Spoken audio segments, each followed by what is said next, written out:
All-star Damian Lillard's Portland Trailblazers are currently in ninth in the West. They're 3.5 games out of the final playoff spot. And he had some interesting comments yesterday. He told Yahoo Sports, quote, "If we come back and they're just like, we're adding a few games to finish the regular season and they're throwing us out there for meaningless games and we don't have a true opportunity to get into the playoffs, I'm going to be with my team because I'm a part of the team. But I'm not going to be participating. I'm telling you that right now." We brought this up with Adrian Wojnarowski an hour ago here on Get Up. They want to keep players on the court, and to do that, they've got to create a scenario here where a team like Portland, who's only 3.5 games back from the 8th seed in the West, along with a couple other teams, that they'll have an ability to get to the playoffs, and whether that's in a play-in tournament or a pool play scenario, in addition to regular season games, that's going to be a motivator for teams to put their key players back on the floor. His first comment, he said Adam Silver has heard what Damian Lillard said from a lot of people over the course of time. And if you're just joining us, Doris Burke has been with us all morning long. And here's Jalen Rose ready to go as well. Jalen, what did you think of what Damian Lillard said? I'm not surprised at all, Greeny, and that's why as we broached this topic recently, I was trying to come up with scenarios based on a lot of the speculation that we heard that I felt like would actually get more fan bases involved and more players involved. That's why I gave you those 4 items that I feel like the NBA should institute if they plan on bringing back basketball this year. 1, 20 teams. So now all of a sudden you have the lower third, 21 through 30, y'all go home. Congratulations, y'all had a great season. Y'all in the lottery, cool. The next thing, 7 through 10 playoff.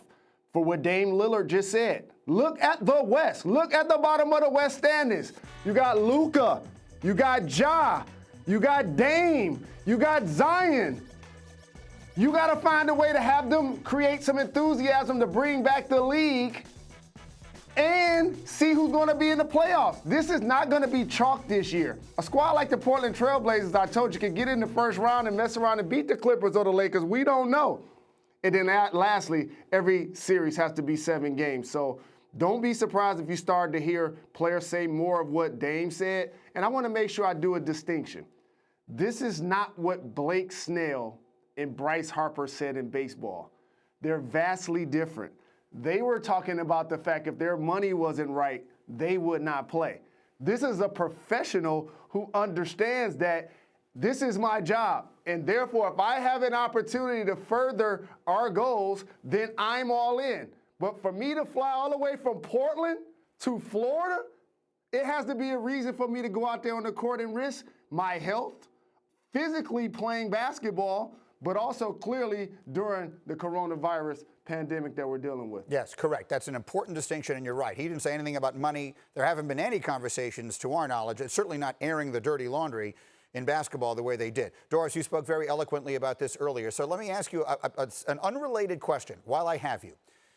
Because I brought this up the other day. Jalen is very much on my side, and a lot of other people are as well, as we figure out how they're going to do these playoffs. I like Jalen's idea of a little play-in. However you do it, ultimately you're going to arrive at 16 teams. For the longest time, I've wanted to see the best teams wind up in the finals. And I've had Adam Silver and many others tell me travel considerations are the reason that they continue to break it up between the East and the West. Well, that isn't an issue if everybody's at Disney World. So in your mind, does this feel like a good opportunity for them to seed the teams 1 through 16, play it out that way, and see how it works? And maybe it's something they decide they like enough to keep it. Well, the only team that would have an objection to that probably is the Milwaukee Bucks. And I do believe it is the time to try it. Why not, right? 1 through 16, because travel is no longer part of the equation. I just want to go because I thought Jalen was eloquent there himself.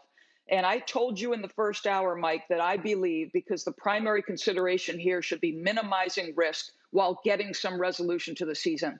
When I read yesterday about potential pool play, I would not go beyond 20. It gives you a couple of advantages. It gives you, number one, drama, excitement, and certainly more games, more revenue. And all of the players Jalen mentioned who have potential to play, Dame, Zion, et cetera, they would be in the mix. The downside of that is you're essentially saying the 75 to 80% of the season we've already played, throw it out the window. And if I'm the Lakers, Clippers, and Bucks, I'm not happy about that. These are complex issues. But if in fact it's one It's the 16 teams. I love the idea as a one-off because the Eastern Conference owners will never vote for it long term. As a one-off, let's go 1 through 16 seeding. Go ahead, 100% Jalen. agree with you. Jalen, go ahead.